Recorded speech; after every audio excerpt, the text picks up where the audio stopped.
Hello दोस्तों, स्वागत है आपका अपने YouTube channel Amit Aryan study में। तो दोस्तों, आज हम पढ़ने जा रहे हैं हिंदी वर्णमाला। तो हम अच्छे से पढ़ेंगे, बिल्कुल आपको याद हो जाएगा वीडियो में ही। आप वीडियो में अंत तक ज़रूर बने रहना। हम ट्रिक की सहायता से भी पढ़ेंगे और फिर उसके बाद कुछ प्रीवियस ईयर क्वेश्चन लगाएंगे हम, जो पिछले एग्जामों में पूछे गए हैं। तो ये हम पहला पार्ट पढ़ेंगे आज। उसके बाद आगे ऐसे ही वीडियो बनाते रहेंगे। तो जिसने अभी तक हमारे चैनल को सब्सक्राइब नहीं किया है तो कृपया कर लीजिए, बिल्कुल हिंदी को आसान बनाने के लिए, सीधा आपके दिमाग में जाएगा। तो दोस्तों, जैसा कि आप जानते हैं, हिंदी वर्णमाला हिंदी वर्णमाला में क्या क्या होते हैं, स्वर और व्यंजन, दो तरह के वर्ण पाए जाते हैं। इनको हम सबको पहले डिटेल में पढ़ लेते हैं, उसके बाद हम ये मैप देखेंगे। चलिए, हिंदी वर्णमाला कहते किसे हैं, सबसे पहले ये देख लेते हैं हम। तो वर्णों के व्यवस्थित क्रम को हम वर्णमाला कहते हैं। तो इसमें लिखा गया है वर्णों के समुदाय को ही वर्णमाला कहा गया है। तो हिंदी वर्णमाला में टोटल कितने 52 वर्ण होते हैं, तथा ऐसे भी कह सकते हैं वर्णों के व्यवस्थित क्रम को हम वर्णमाला कहते हैं। तो कौन कौन से वर्ण होते हैं, स्वर होते हैं और वो व्यंजन होते हैं। तो दो तरह के वर्ण इसमें पाए जाते हैं। भाषा की सबसे छोटी इकाई जो होती है वर्ण होती है। तो इसमें स्वर पढ़ लेते हैं हम। स्वर किसे कहते हैं, तो जिन वर्णों का उच्चारण बिना किसी अवरोध के तथा बिना किसी दूसरे वर्ण की सहायता से होता है उन्हें स्वर कहते हैं। तो कुल मूल स्वर तो होते हैं 11, लेकिन कुल अगर पूछे तो कुल स्वर कितने होते हैं, 13 स्वर होते हैं। तो आप समझ चुके होंगे, जो बिना किसी वर्ण की, बिना किसी शब्द की सहायता, वर्ण की सहायता से बोले जाते हैं उसे हम क्या कहते हैं, स्वर कहते हैं। जो ऐसे लेके देख लेते हैं हम कहाँ तक है, ये आपके सामने लिखे हुए हैं। ए, आ, ई, ये आप गिन के देख सकते हैं आराम से, सब जानते हैं। इनकी संख्या 11 होती है, लेकिन कुल स्वर पूछे तो कितने होते हैं, 13 होते हैं। उसमें दो ये भी होते हैं, अंग और ए हैं, ये वाले दो और होते हैं। तो कुल स्वर अगर पूछे आपसे एग्जाम में तो 13 है, आंसर में दिया होगा तो, वरना तो 11 तो मारेंगे ही। स्वर कितने प्रकार के होते हैं, स्वर 3 प्रकार के होते हैं। एक होता है ह्रस्व स्वर, दूसरा दीर्घ स्वर, तीसरा होता है प्लुत स्वर। तो जिन्हें बोलने में बहुत कम समय लगे, यानी कि जिन्हें बोलने में कम समय लगे, उन्हें ह्रस्व स्वर कहते हैं। जैसे ए, ई, उ, री। तो इन्हें बोलने में बहुत कम समय लग रहा है, इन्हें क्या कहते हैं, ह्रस्व स्वर कहते हैं। जबकि दीर्घ स्वर किसे कहते हैं, जिन्हें बोलने में थोड़ा ज़्यादा टाइम लगे। आ, ई, उ, ए, ऐ, औ, औ। तथा प्लुत स्वर किसे कहते हैं, जिन्हें बोलने में बहुत ही समय लगे। जैसे ओम, इसे बोलने में प्लुत स्वर में ज़्यादातर ये दो पूछे जाते हैं। राडम, जिन्हें बोलने में बहुत अधिक समय लगता है तो उन्हें हम प्लुत स्वर कहते हैं। तो ये हमने स्वर पढ़ लिए, 3 प्रकार के होते हैं स्वर, आप देख सकते हैं। चलिए नेक्स्ट देखते हैं, व्यंजन किसे कहते हैं, व्यंजन। तो दोस्तों, व्यंजन जो है, स्वरों की सहायता से बोले जाने वाले जो वर्ण होते हैं उन्हें हम क्या कहते हैं, व्यंजन कहते हैं। तो इनकी संख्या कितनी होती है, 33 होती है। इनकी संख्या, व्यंजन की संख्या कितनी होती है, कॉन्सोनेंट की 33 होती है। कौन कौन से होते हैं हम देख लेते हैं। मतलब स्वर की सहायता से कैसे दोस्तों, जैसे कै से स्टार्ट होते हैं, कै कै कबूतर से स्टार्ट होते हैं। तो कै किससे मिलकर बना होता है, एक तो ये हलंत नीचे कै, और एक इसके साथ क्या लगा हुआ, एल मिलगा। तो प्रत्येक अक्षर जो बिना मात्रा के बोला जाता है तो वह व्यंजन कहलाता है, यानी कि जो स्वर की सहायता से बोला जाता है। जैसे अब हम आ जाए इसमें, सॉरी, को देख लेते हैं। को, तो को किस किस से मिलकर बना हुआ है, एक तो कै और क्या ओ, इससे मिलकर बना हुआ है का। तो ये इसमें भी स्वर आया, स्पेस है। और कू देख लेते हैं। कू, कू किस किस से मिलकर बना होता है, कै हलंत इसके नीचे, इसका मतलब आधा, आधा कै। उसके बाद ये ऊ, सॉरी दोस्तों, इसके बाद ये क्या, जैसे कू है ना, तो ये किससे मिलकर बना होता है, कै और ऊ, इन दो अक्षरों से मिलकर बना हुआ है। तो आप समझ चुके हैं, ये स्वर की सहायता से बोले जाते हैं। ई की मात्रा हुई तो ई छोटी इमली से बना होगा ऐसे। तो उच्चारण के आधार पर जो है व्यंजन हम किस प्रकार बांटते हैं, तो कंठ, ये होता है कै वाला कॉलम होता है। उसके बाद ये च वाला, ये भी इसमें 5-5 लिखे होते हैं। तो इन्हें उच्चारण के आधार पर हम दोस्तों 5 प्रकार से बांटते हैं। जैसे कंठ के आधार पर, कंठ जहाँ से कैंट से बोलते हैं, जैसे कै, ख, ग, घ और इनकी आवाज़ कहाँ से निकली, हमारे कंठ से निकली, हमारे गले से। उसके बाद तालव्य, तालव्य व्यंजन कौन कौन से होते हैं, कंठ, तालु, च, छ। ये च वर्ण जो होते हैं, च वर्ण वाले, तो ये तालव्य होते हैं। उसके बाद ये होते हैं मूर्धन्य, कौन कौन से, ट, ठ, ड, ढ, न। तो ये तो लास्ट के तो 5 पंचमाक्षर होते ही हैं, नए नए जो होते हैं सबके लास्ट वाले। उसके बाद दंत व्यंजन कौन कौन से होते हैं? त, थ, द, ध, न, ये सब क्या होते हैं? दंत व्यंजन। उसके बाद ओष्ठ वाले कौन से? प, फ, यानी कि दंत मतलब, दंत का मतलब है जिन्हें बोलने में जीभ हमारी दांतों से टकराती है। जैसे त बोल के देखो, थ बोल के देखो, तो आपकी जीभ जो है किससे टकराएगी? दांतों से टकराएगी। उसके बाद ओष्ठ वाले आते हैं, इन्हें बोलने में हमारे होठ मिलते हैं आपस में, जैसे प, फ, ब, भ, म, इन्हें बोलने में हमारे जो है होठ आपस में मिल रहे हैं, तो इसलिए इसको क्या कहते हैं? ओष्ठ व्यंजन कहा जाता है। तालव्य आप जानते हैं, च, छ बोलेंगे जब हम, तो हमारी जीभ कहाँ? तलवे से ऊपर, जो ऊपर का जो हिस्सा होता है मुंह का हमारे, उसमें टक्कर टक्कर खा रही है हमारी जीभ। तो इस प्रकार से ये हमारे, और आप यहाँ पे देख सकते हैं इस वाले टेबल में देख सकते हैं, ये कै वर्ण होता वर्ग होता है, दूसरा वाला च वर्ग होता है, उसके बाद ट वर्ग होता है, उसके बाद त वर्ग, उसके बाद प वर्ग। इसमें टोटल 25 दिए होते हैं, 25 दिए होते हैं। ऊपर वाले तो आप सब देख सकते हैं, ये स्वर होते हैं, 11 हमने बता दिए थे। उसके बाद दो वर्ण हमारे होते हैं, कौन कौन से? ये ए और अ हैं, ये क्या होते हैं? अनुस्वार होते हैं। अनुस्वार हमसे पूछ लेता है अयोग वाह या अनुस्वार कौन कौन से वर्ण है, तो ये दो होते हैं। उसके बाद ये चार और होते हैं अंतस्थ व्यंजन, य, र, ल, व, ये कौन से व्यंजन होते हैं? अंतस्थ व्यंजन। कभी कभी इनमें से 3 दे देता है, एक चौथा वर्ड कोई और देता है, इनमें से पूछ लेता है कि अंतस्थ व्यंजन कौन सा नहीं है, तो यह, र, ल, व, ये जो है ये अंतस्थ व्यंजन है। उसके बाद ऊष्म व्यंजन के कौन से होते हैं? स, ये 3 स होते हैं और एक है, जिन्हें बोलने में हमारे मुंह से ज़्यादा ऊष्मा निकलती है, जिन्हें बोलने में हमारे मुंह से ज़्यादा ऊष्मा निकलती है, तो वो कौन से होते हैं? ऊष्म व्यंजन होते हैं। ये भी कौन से होते हैं? ये भी कितने होते हैं? 4 होते हैं। तो 25 ये और 8 ये, 33 हो गए इस तरह से। उसके बाद हमारे 3 जो है चार जो हमारे संयुक्त व्यंजन कहलाते हैं, कौन कौन से देख लेते हैं हम। छः, ये छः छत्रीय जो होता है, ये कै और सै से मिलकर बना होता है। ये बहुत बार एग्जाम में पूछा जाता है, ये तो बहुत ही मोस्ट इंपॉर्टेंट है। तो कै के नीचे हलंत, हलंत हमेशा पहले वाले के नीचे ही लगा होगा। तो कै और जो ये सिरा है, सै है, मूर्धस है, इससे बोला जाता है। उसके बाद त्रय, त्रय किससे मिलकर बनाता होता है? तय प्लस रै से मिलकर बना होता है। उसके बाद ज्ञ, ज्ञ किससे मिलकर होता है? जय और न्याय से मिलकर बना होता है।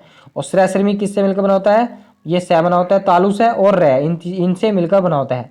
तो हमारे 4 संयुक्त व्यंजन कौन कौन से हो गए? छय, त्रय, ज्ञ, श्रय। और अंतस्थ व्यंजन य, रै, लैब है। उसके बाद ऊष्म व्यंजन स, स, स, ह। तो ये हमने वर्णमाला पूरी देख ली इस तरह से। चलिए अब हमने इसमें अलग अलग वर्ण भी पढ़ लेते हैं। अब कुछ होते हैं अल्प प्राण। अल्प प्राण किसे कहते हैं? इन व्यंजनों के उच्चारण में वायु की बहुत कम मात्रा निकलती है, यानी कि हर वर्ग का पहला, तीसरा और पांचवा वर्ण ये कौन से होते हैं? और यह, रह, लय, वह, तो इन्हें क्या कहते हैं? हम अल्प प्राण कहते हैं। जैसे पहला, तीसरा और पांचवा, पहला वर्ण ये वाला, तीसरा वर्ण और पांचवा वर्ण, और कौन सा? यह, रह, लय, वह, तो ये क्या होते हैं? अल्प प्राण होते हैं। बाकी ये जो बचे बीच वाले ये कौन होते हैं? महाप्राण होते हैं। इन्हें बोलने में ज़्यादा समय लगता है। जैसे कै बोलने में हल्की सी आवाज़, ख बोलने में हमारे मुंह से ज़्यादा आवाज़ निकली। तो जिन्हें बोलने में कम आवाज़ निकलेगी तो वो तो हो गए अल्प प्राण, तथा जिन्हें बोलने में ज़्यादा आवाज़ निकलेगी वो क्या हो गए? महाप्राण, महाप्राण हो गए। तथा जिन्हें बोलने में कम आवाज़ निकलेगी वो क्या होंगे? अल्प प्राण। अल्प का मतलब आप जानते हैं थोड़ा होता है, तो थोड़ी हवा निकलती है। चलिए उसके बाद महाप्राण भी हमने देख लिया। हर वर्ग का कौन सा? दूसरा और चौथा वर्ण। कौन कौन सा? दूसरा और चौथा वर्ण। और बाकी है, न, मैं, ल, ये सब क्या होते हैं? महाप्राण होते हैं। अंतस्थ व्यंजन हमने पढ़ लिया। अंतस्थ व्यंजन कौन कौन से? य, र, ल, व, ये कौन से होते हैं? अंतस्थ व्यंजन। और ऊष्म व्यंजन हमने बताया जिनमें बोलने में ज़्यादा हवा निकलती है मुंह से, तो वो ऊष्म व्यंजन कहलाते हैं। उसके बाद संयुक्त व्यंजन की संख्या, संयुक्त हमने पढ़ लिया, 4 होते हैं। उसके बाद जो है आगत व्यंजन, ये और पूछा जाता है कि आगत व्यंजन, इसमें बहुत बच्चे बहुत कंफ्यूज हो जाते हैं। ये 2 होते हैं, कौन कौन से? जय, जय के नीचे बिंदा लगा होता है, और फै के नीचे बिंदा लगा होता है। ये आगत व्यंजन कहलाते हैं हमारे। एक भी टॉपिक आपका, एक भी जो है पॉइंट इसमें छूटने वाला नहीं है अपने वर्णमाला से। बहुत ही कम समय में आप एग्जाम के टाइम पर भी, मात्र 10-10 मिनट की वीडियो है, आप एग्जाम के टाइम पर भी इनको रिवीजन कर सकते हैं। उसके बाद अर्धस्वर भी कहलाते हैं 2। अर्धस्वर कौन कौन से होते हैं? यह और वह जो होते हैं ये हमारे कौन से होते हैं? अर्धस्वर होते हैं। ये भी इंपॉर्टेंट है। ये सारे इंपॉर्टेंट पॉइंट हैं, आप इसमें देख लेंगे स्लाइड में। उसके बाद लुंठित वर्ण, ये बहुत नए नए क्वेश्चन बनते हैं एग्जाम में, ये पूछा जाता है। तो लुंठित वर्ण क्या होता है? ये आर जो होता है, ये रै जो होता है, ये लुंठित वर्ण कहलाता है। उसके बाद पार्श्विक व्यंजन कौन सा होता है? पार्श्विक व्यंजन लय कहलाता है। ये क्वेश्चन बहुत कम लोग पढ़ाते हैं वर्णमाला में, ये बहुत ही इंपॉर्टेंट पॉइंट है सारे इस स्लाइड के। उसके बाद नासिक वर्ण या अनुनासिक वर्ण कौन से होते हैं? 5 होते हैं। ये जो सारे 4 वर्ण होते हैं, ये हमने पढ़ा था, ये 5 के 5 हमारे अनुनासिक वर्ण होते हैं। नए नए नए सब में इनमें आवाज़ निकलती है इस तरह की, तो ये हमारे अनुनासिक वर्ण होते हैं या नासिक भी कहते हैं। एक है स्वायांतरीय, स्वायांतरीय व्यंजन भी होता है, एक है होता है, यह स्वायांतरीय व्यंजन होता है। तो हमने इंपॉर्टेंट फैक्ट पढ़ लिए। चलिए उसके बाद नोट इसमें कुछ और इंपॉर्टेंट बात देख लेते हैं। आर जो है हमारा ये लुंठित व्यंजन कहलाता है, ये हमने अभी पीछे पढ़ लिया था। लय जो है इसका पार्श्विक व्यंजन है। लय इसको पार्श्विक व्यंजन कैसे कहते हैं? रे बोलने में जो हमारी जीभ कप कपाती है, इसको हम क्या कहते हैं? लुंठित इसलिए कहा जाता है, काकल्य। उसके बाद लय जो होता है, इसके उच्चारण में वायु जीभ के पास से निकलती है। जैसे लय बोल के देखो, आपकी जीभ मुड़ जाएगी ऊपर और हवा कहाँ से? साइडों से निकल जाएगी। लय बोल के देखें, जीभ हमारी इसमें मुड़ जाती है, तो इसलिए क्या कहते हैं? इसको हम पार्श्विक वर्ण कहा जाता है, पार्श्विक व्यंजन। उसके बाद और इंपॉर्टेंट फैक्ट देख लेते हैं।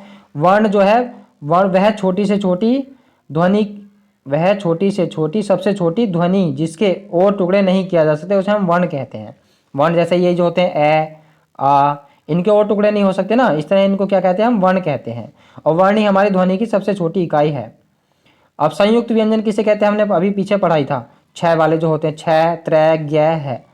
वैसे जो जहां भी दो से अधिक व्यंजनों से मिलकर बना है, उसे हम संयुक्त व्यंजन कहते हैं, ये हमने पढ़ लिया था। किंतु देवनागरी लिपि में संयोग के बाद रूप परिवर्तन हो जाने के कारण इन 3 को गिना गया है। जैसे ये दो व्यंजनों से मिलकर बने होते हैं। जैसे 6 हमने पढ़ा, यह किस किस से मिलकर बना हुआ है? कै और सै से मिलकर बना होता है। ज्ञ हमने पढ़ा, जय और ऐ से मिलकर बना होता है। त्रय किससे मिलकर होता था? तय और रै से, ये नक्षत्र कहलाता है। तो हलंत हमेशा पहले वाले में ही लगा होगा, आप इसमें कंफ्यूज मत होना, क्योंकि कभी कभी अगर 6 दिया हो और ऐसे लिख दिया हो कै और सै के नीचे हलंत लगा दे, तो आप कंफ्यूज जाएंगे कि हलंत किसके नीचे था। हलंत हमेशा पहले वाले के नीचे ही लगा हुआ होता है। उसके बाद और देख लेते हैं इंपॉर्टेंट पॉइंट, आयोग वह वर्ण कौन कौन से होते हैं? तो ए और जो अणे अंग से अंगूरी अणे खाली जो होता है, ये बाद वाला आयोग वह वर्ण कहलाते हैं। इन्हें अनुनासिक वर्ण भी कहा जाता है। अनुस्वार भी कहा जाता है, सॉरी, इन्हें अनुस्वार भी कहा जाता है। अनुनासिक तो 5 होते हैं, तथा विसर्ग वर्ण भी इन्हें कहा जाता है। उसके बाद अनुस्वार किसे कहते हैं? स्वर के बाद बोला जाने वाला हलंत जो होता है, उसको हम अनुस्वार कहते हैं, जिसकी आधी ध्वनि अर्धध्वनि कहलाती है। जैसे प्रपंच, कंठ और छंठ, ये क्या अंक के बिंदे लग रहे हैं ना इनके ऊपर, इन्हें इसलिए ना अनुसार कहा जाता है।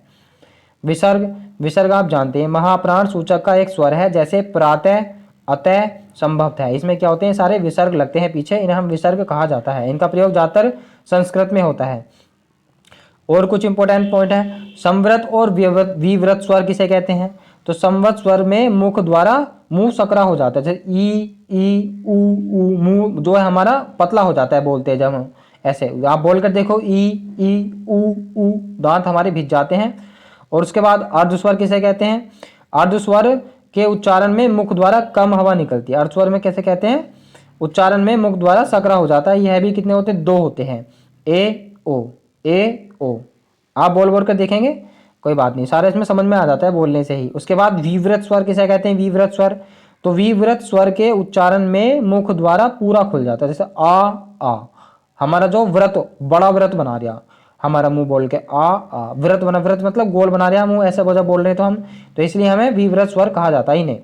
उसके बाद अब हमारा थ्योरी पोर्शन कंप्लीट हुआ। अब हम कुछ क्वेश्चन ट्राई करते हैं, आप ध्यान से देखना, बिल्कुल एकदम आपके आंसर सही जाएंगे। हिंदी में कुल कितने व्यंजन होते हैं? तो ये हमने बताया था दोस्तों, कितने व्यंजन होते हैं? 33 व्यंजन होते हैं, 33। उसके बाद यह कैसा व्यंजन है? तो हमने बताया था यह, रे, ले और वे, ये हमारे अंतस्थ व्यंजन है, यह, रे, ले, वे। जबकि जो से और है, ये हमारे क्या है? ऊष्म व्यंजन है, स्पर्श व्यंजन और ऊष्म व्यंजन।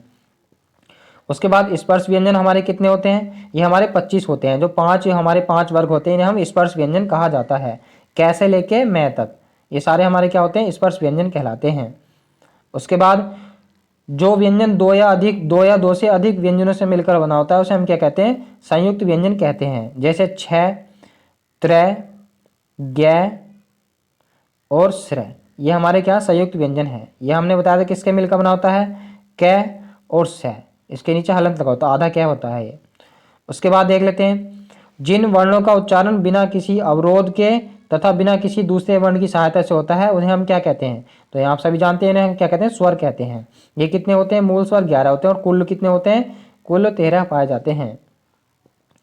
6 कैसा व्यंजन है, तो 6 हमारा संयुक्त व्यंजन है, क्योंकि ये किस किस से मिलकर बना होता है, हमने कई बार बता दिया, कै और सै से मिलकर बना होता है।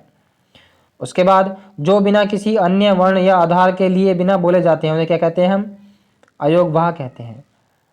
तो दोस्तों इस तरह से हमारा वीडियो कंप्लीट हुई। 2 हो रहे हैं हमारे क्वेश्चन। ऊष्ण व्यंजन किसे कहते हैं, ऊष्ण व्यंजन, वर्ण कितने होते हैं, तो दोस्तों ये हमारे 4 होते हैं जिन्हें सै कहा जाता है। उसके बाद है, ये हमने दोबारा आ गया क्वेश्चन।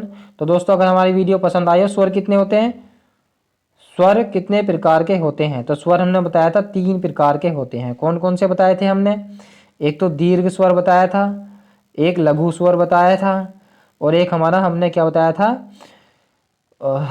तीसरा और बताया था। आप इसको कमेंट बॉक्स में बताएंगे को तीसरा स्वर कौन सा है जिसे बोलने में बहुत अधिक समय लगता है, जिसमें क्या बताया था हमने उदाहरण, ओम बताया था। तो दोस्तों इस तरह से हमारी वीडियो अगर पसंद आई तो प्लीज़ हमारी वीडियो को लाइक करना तथा शेयर करना। धन्यवाद तथा हमारे चैनल को सब्सक्राइब जरूर करना।